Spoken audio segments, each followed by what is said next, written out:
Welcome everyone, welcome back to the channel, welcome to Clarity for Sure. Hope you guys are doing well, and today's session is all about CDB examination of 2025. So in this session we'll cover a very important topic, that is PR Nayak committee's recommendation on working capital, which is also known as Nayak's committee turnover method, right? So this topic is very important as far as your CDB syllabus is concerned.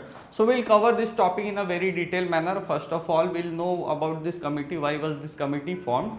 Later on, we'll discuss what was the recommendation of this committee, and finally we'll solve some of the numericals related to this topic, right? So let's start the session here. So there was a committee constituted by RBI on the year 1991, right? 1991, which was headed by PR Nayak. That's why it is called PR Nayak committee, right? PR Nayak. And the primary aim of this committee was to review the problem faced by small scale industry as far as securing finances is concerned, right? So the primary aim of this committee was to analyze, to examine the problem faced by small scale industry as far as securing finances is concerned. These are also called small and medium enterprises, right? So that was the overview of this particular committee, right? Now this committee has recommended some of the method to evaluate the working capital requirement, right? So first you need to know what is this working capital. Daily businesses, कोई भी businesses को run करने के लिए, ठीक है, daily expenses की ज़रूरत पड़ती है, जैसे ऑपरेटिंग कॉस्ट हो गया, या फिर एसेट बिल्डिंग के लिए, या फिर लेबर कॉस्ट की पेमेंट्स के लिए. तो इन चीज़ों के लिए हमें डेली बिजनेस को रन करने के लिए डेली एक्सपेंसेस की ज़रूरत पड़ती है, पैसों की ज़रूरत पड़ती है. इन पैसों को हम लोग वर्किंग कैपिटल बोलते हैं, राइट?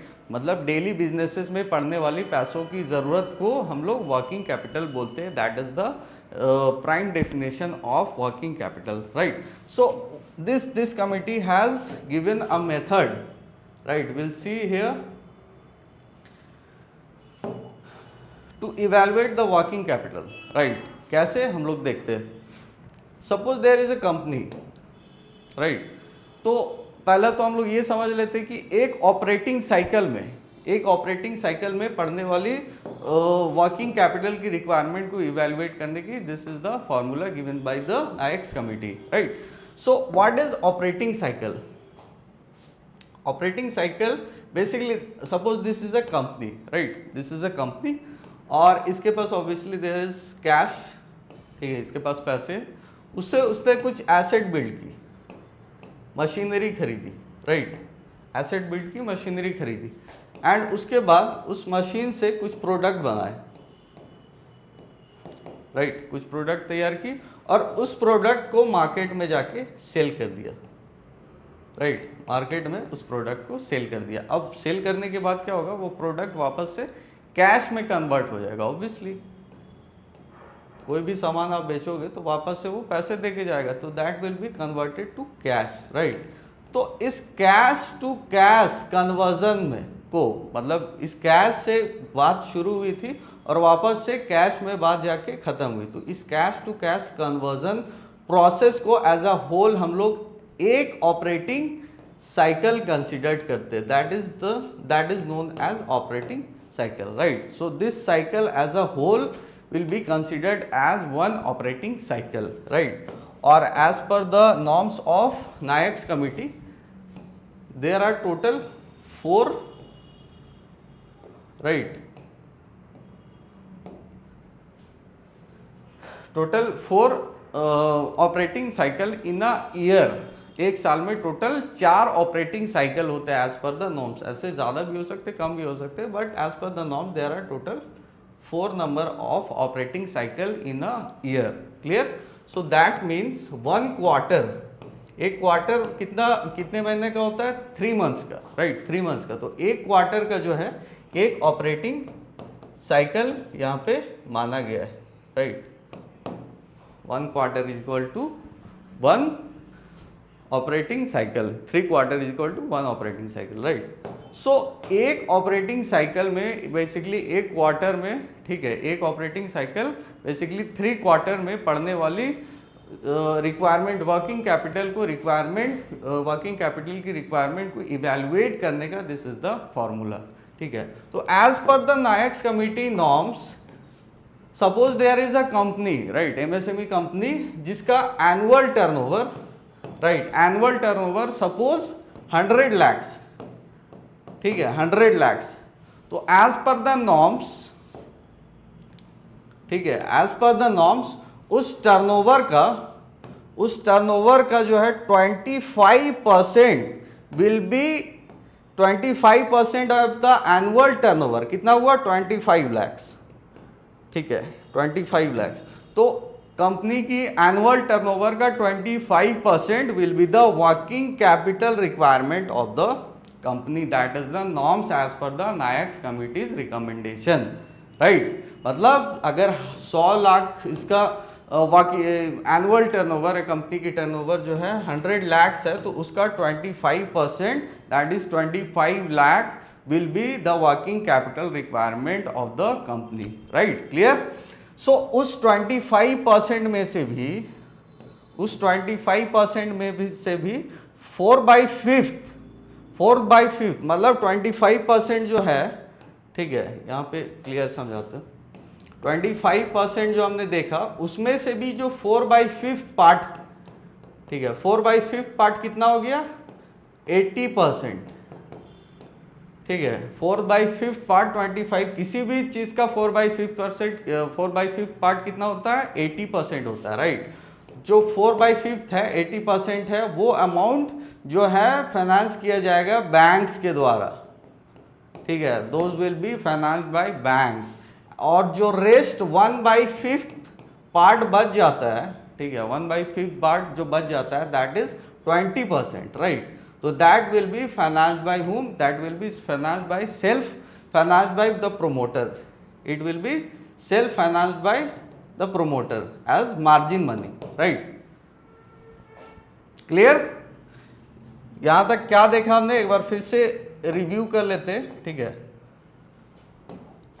जैसे कि एक company, clear, there is a MSME company जिसका एनुअल टर्नओवर टोटल 100 lakhs, तो एज पर द नॉर्म्स, ठीक है, उसका जो 25% होगा, उस एनुअल टर्नओवर का 25% जो होगा that will be the working capital requirement of the company. और उस 25% का जो 4/5 पार्ट होगा, 4/5 दैट इज 80%, राइट, 80% का जो अमाउंट होगा that will be financed by banks.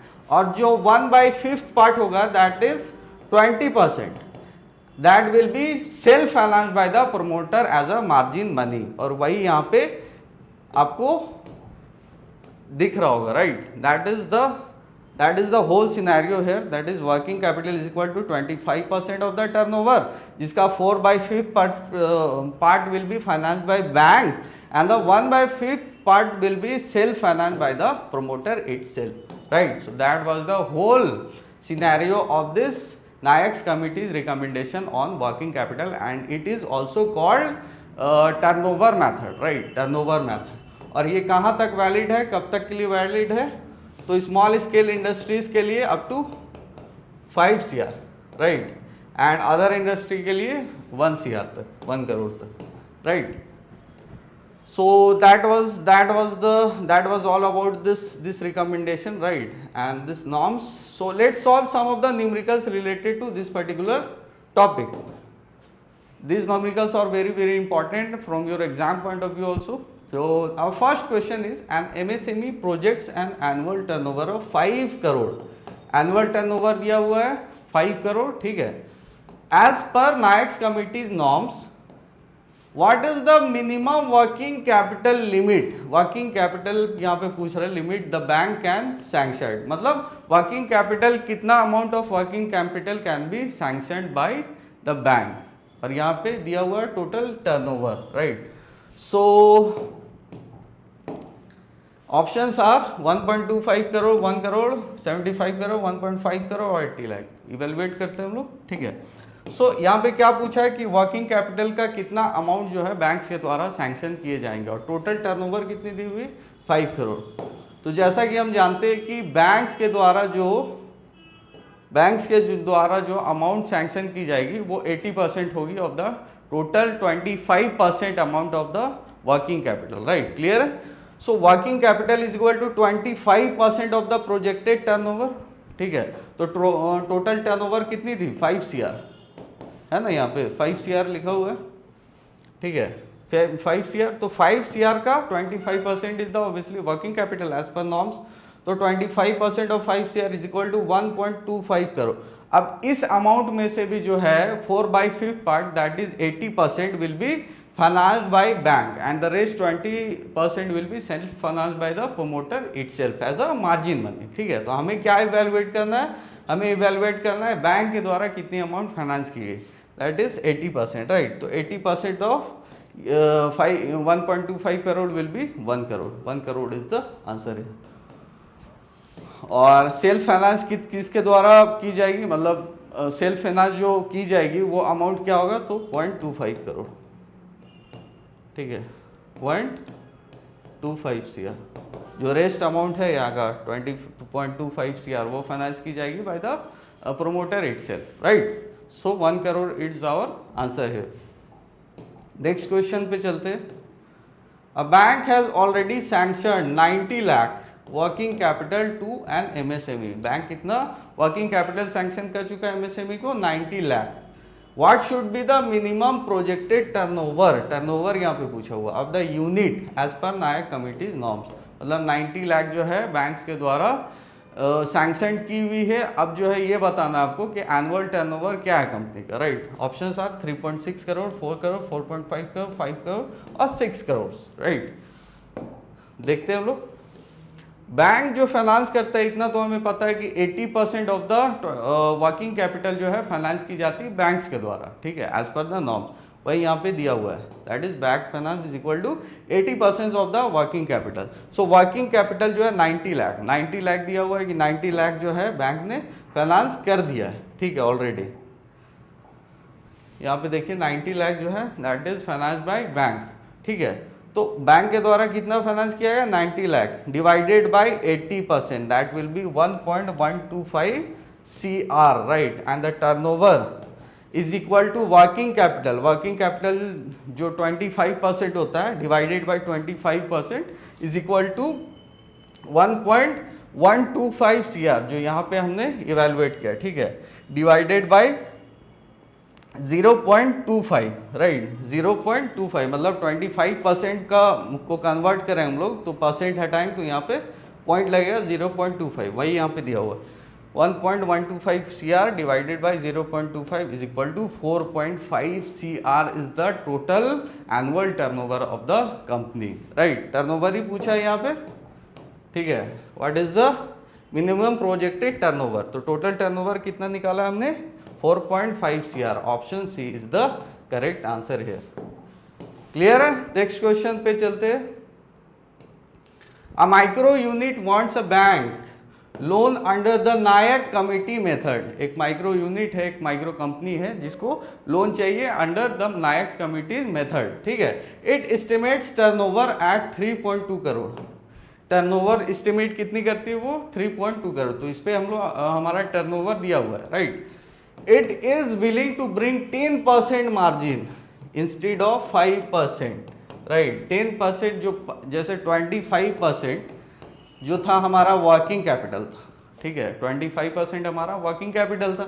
अब उसमें से उस 25% में से जो 20% है वो फाइनेंस की जा रही थी बैंक्स के द्वारा, ठीक है, बैंक्स के द्वारा। और जो रेस्ट 5% था वो फाइनेंस किया जा रहा था by the self promoter, by the self finance by the promoter itself. तो यही इसी की बात कर रहा है वो कि it is willing to bring 10% margin, मतलब जो 5% का नॉर्म्स है उसके बदले में वो 10% फाइनेंस करना चाह रहा है, ठीक है, that company. How much bank finance will be sanctioned, bank कितनी अमाउंट फाइनेंस करेगा, दैट इज द क्वेश्चन। मतलब what amount of the what amount will be sanctioned by the bank as a working capital? This is our question. Options are 72 lakhs, 80 lakhs, 88 lakhs, 64 lakhs और 96 लाख. देखते हैं हम लोग. Working capital जो होता है 25% होता है, इतना हमको पता है. 25% ऑफ 3.2 CR यहाँ पे दिया हुआ है, 3.2 CR.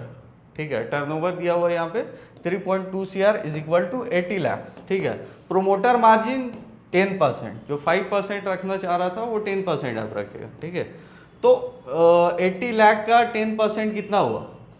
80 लाख का 10% कितना हुआ? वर्किंग कैपिटल हमने यहाँ से इवेलुएट कर लिया 80 लाख. ठीक है, उसमें से प्रोमोटर का मार्जिन हमें फाइंड करना है, तो 10% ऑफ 80 लाख 8 लाख ऑब्वियसली. और बैंक के द्वारा बाकी का जो अमाउंट बच गया है 80 लाख में से, वो फाइनेंस किया जाएगा बैंक के द्वारा. ठीक है, तो 80 लाख में से प्रोमोटर ने 8 लाख फाइनेंस की. ठीक है, तो बाकी का 72 lakh, that is 80 lakh minus 8 lakh, 72 lakh will be financed by the bank. तो यही तो क्वेश्चन था कि बैंक के द्वारा कितना अमाउंट फाइनेंस किया जाएगा. Right, this was the question. ठीक है, कहाँ गया? हाँ, तो how much bank finance will be sanctioned, मतलब बैंक के द्वारा कितना अमाउंट फाइनेंस किया जाएगा. तो ऑप्शन इज 72 लाख. और इस पे ध्यान मत दीजिएगा, this is some sort of typing mistake. ठीक है, टाइपिंग एरर हुआ है, that's why it is written over here 88 lakh, but the correct answer here will be 72 lakhs. Right, so it is the correct answer, option number a. Next question पे चलते हैं. A small enterprise is sanctioned a working capital limit of 90 lakh under the Nayak Committee's turnover method. मतलब एक small enterprises है, एक small enterprise है जिसने 90 लाख का amount sanction, working capital sanction हो गया under the Nayak committees. Right, ठीक है, वर्किंग कैपिटल कितना दिया हुआ है इसमें? 90 lakh. The bank has followed diluted stats. इस पे ध्यान दीजिएगा, diluted stats. Bank has followed diluted stats as suggested by Nayak's committee if the borrower's contribution margin, मतलब बोरोवर का जो मार्जिन है वो 18 लाख है. Determine what is the working capital requirement. Working capital requirement क्या होगी कंपनी की, और what is the projected turnover of the enterprises, और कंपनी की जो प्रोजेक्टेड टर्नओवर है वो कितनी होगी. ये दो चीज़ हमें फाइंड आउट करनी है. ठीक है, तो यहाँ पे पहला चलते हैं मार्जिन पे. तो बोरोवर का जो मार्जिन है यहाँ पे दे रखा है 80 लाख. ठीक है, तो 90 लाख जो है वो फाइनेंस की गई है बैंक्स के द्वारा, यहाँ पे दिया हुआ है. ठीक है, sanction working capital limit of 90 lakh under the Nayak committee's turnover method. ठीक है, तो margin is equal to 80 lakh और bank finance is equal to 90 lakh. तो टोटल वर्किंग कैपिटल जो हो जाएगा हमारा वो है 90 lakh plus 18 lakh, that is 108 lakh. That is the total working capital. तो पहला पार्ट का आंसर आ गया हमारा, that is 108 lakh is our total working capital requirement of the company. Second part was the कि प्रोजेक्टेड टर्नओवर कितनी है कंपनी की. तो as per the Nayak's committee, ठीक है, वर्किंग कैपिटल जो होता है 25% ऑफ टर्नओवर होता है. ठीक है, तो टर्नओवर का जो टर्नओवर है 108 लाख. ठीक है, तो वर्किंग कैपिटल हमने कितना यहाँ पे इवेलुएट किया 108 लाख, और नॉर्म्स के हिसाब से जो वर्किंग कैपिटल होता है वो होता है टोटल 25% ऑफ द टर्नओवर. ठीक है, तो यहाँ पे टोटल टर्नओवर अगर हम लोग निकालते हैं तो 108 लाख जो वर्किंग कैपिटल हमारा इंटू 100/25. ठीक है, क्योंकि 25% का परसेंट हटाएंगे नीचे 100 आएगा, that is 432 lakh. 4.32 CR is our total turnover of the company. Right, total turnover of the company enterprise. ठीक है, क्वेश्चन आंसर क्लियर है इसका. The first is working capital जो 108 लाख है, and the second thing is turnover of the company that is 4.32 CR. Last but not the least, ये question, this question answer will be answered by you guys on the comment section. Right, so the question is under the Nayak committee recommendation for turnover based working capital, what is the ratio पूछा है, ratio of bank finance to promoter contribution. ठीक है, bank is to promoter का ratio पूछा. the options are 4:1, 5:1, 3:1, 80:20 or 20:5. These are our 5 options, and you guys have to tell me the correct answer of this particular question in the comment section, right? So that's it for the session, and this is our SIDBI's course, right? SIDBI crash course. You can, as you know, there is very few days left as far as SIDBI phase 1 examination is concerned. So you can buy this course by going through this link or log in to our website, that is www.c4scourses.in. Right, so that's it for the session, that's it for the video. Hope you guys like the video. If you like the video, please do subscribe our YouTube channel, like this video, share this video to your friends, and also subscribe our YouTube channel as well as Telegram and Instagram handle, right? So thank you so much.